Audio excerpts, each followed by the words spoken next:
Managing change.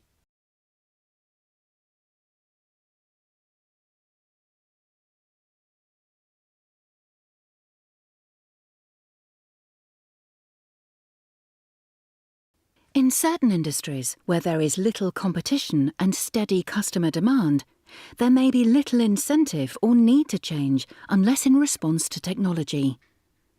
In other industries such as IT, change is constant and fast as one technological advance after another emerges, and variations in successful change are mostly due to management's ability to manage change. In this session, we will review some of the principles of managing change successfully.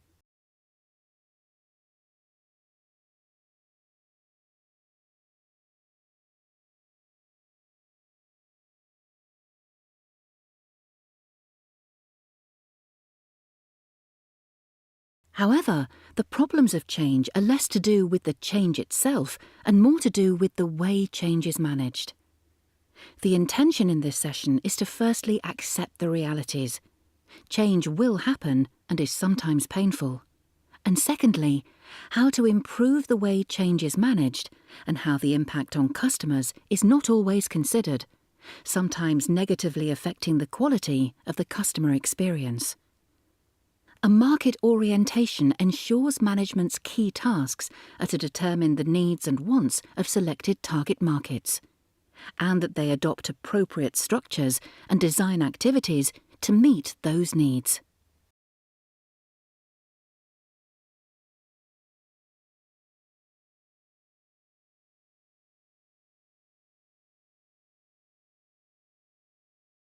It would be misleading to suggest that all change is necessary. Some organisations have fallen into the habit of change without necessarily evaluating requirements for change. If there is no evaluation of the need to change and how it will be managed, this causes problems. Lack of proper communication or justification for change can lead to staff questioning proposed changes and potentially becoming sceptical.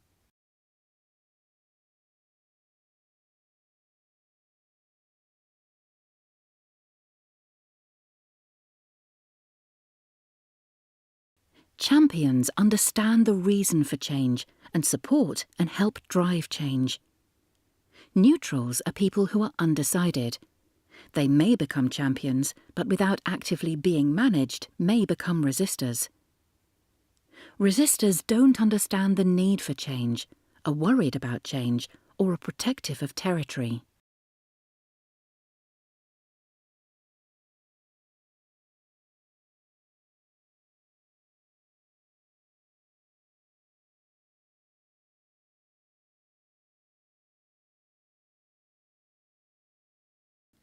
New senior management can feel the need to change the status quo without always first evaluating what is working well and what needs fixing. The result being that everything gets fixed, regardless of whether it needed fixing in the first place, and therefore it may not be fixed very well.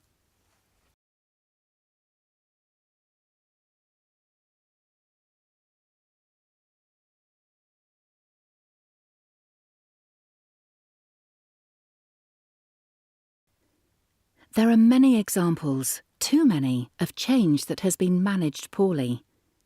Some of them have hit the headlines, for example, employees being notified by text message that they are now redundant.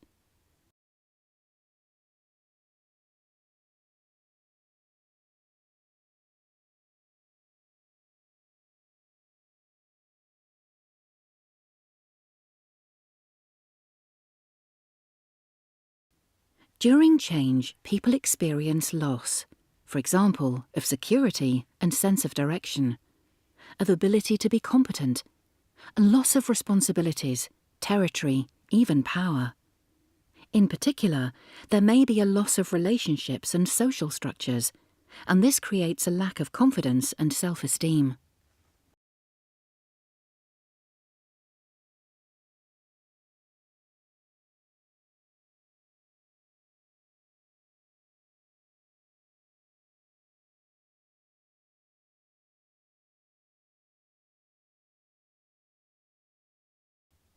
The results of lack of involvement of staff and poor management of change can be devastating to employees and damaging to the organisation.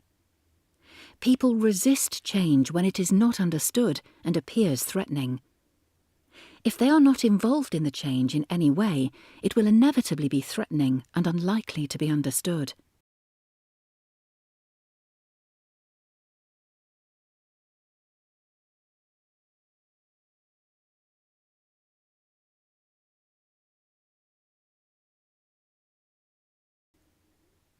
Managing change requires particular skills for different aspects of change activities.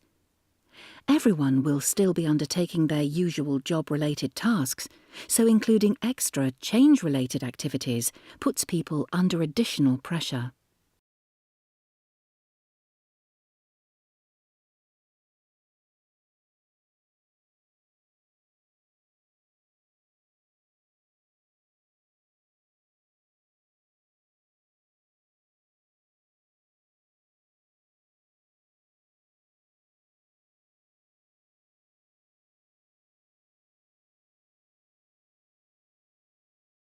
A desire for change can be created by focusing on benefits and highlighting consequences of not changing. Involving people has the benefit of acquiring knowledge about concerns and issues, and of identifying those in favour who can help to persuade others of the value of change. Threats can be translated into opportunities by helping people see the opportunities, such as new skills or improved efficiency. Enthusiasm can be generated through involvement and a sense of ownership, and from recognition for contributions. Developing learning programs is essential to support new, different or improved skills.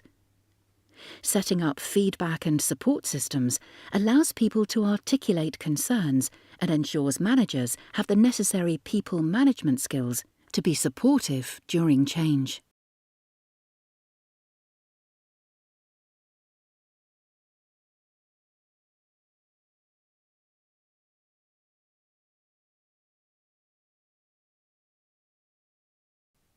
People skills will be essential for effective teamworking and sharing of ideas, knowledge and good practices that should emerge from change. Analytical skills are essential for exploring, investigating and experimenting with options for solutions to achieve desired outcomes. Self-motivation and the individual willingness to actively support change and contribute to idea and knowledge sharing helps to create successful change.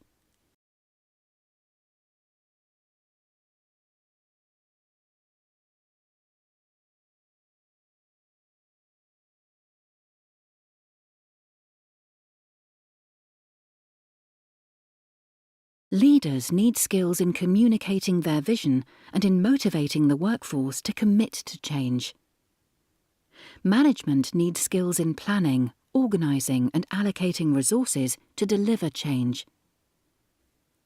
Employees will bring different strengths to tackling change issues, and teams create synergy through teamworking.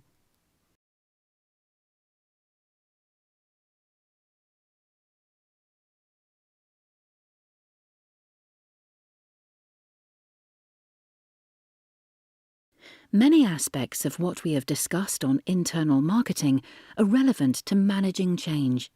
For example, if the goal is to change to a market orientation, employees living the brand would be a feature of that change, and building and maintaining cross-functional relationships will be essential to successful change. Internal marketing will be employed at different levels of the organisation, as discussed in the examples you can see here. A two-way communications process that genuinely listens and acts on feedback can ease concerns and reduce the potential for inappropriate actions.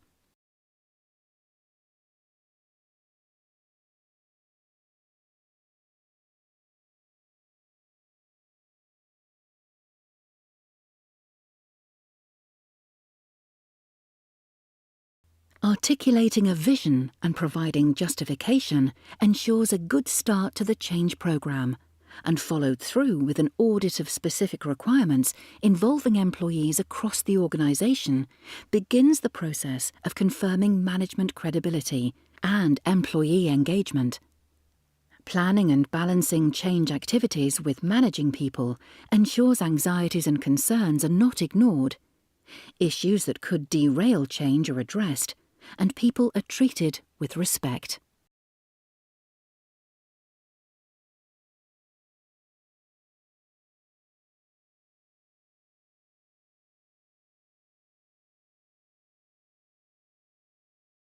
Change sometimes does result in difficult decisions having to be made, which will mean that not everyone will be happy with the change. However, we can do a lot to reduce negative aspects of change and improve positive experiences and outcomes by following good change management principles.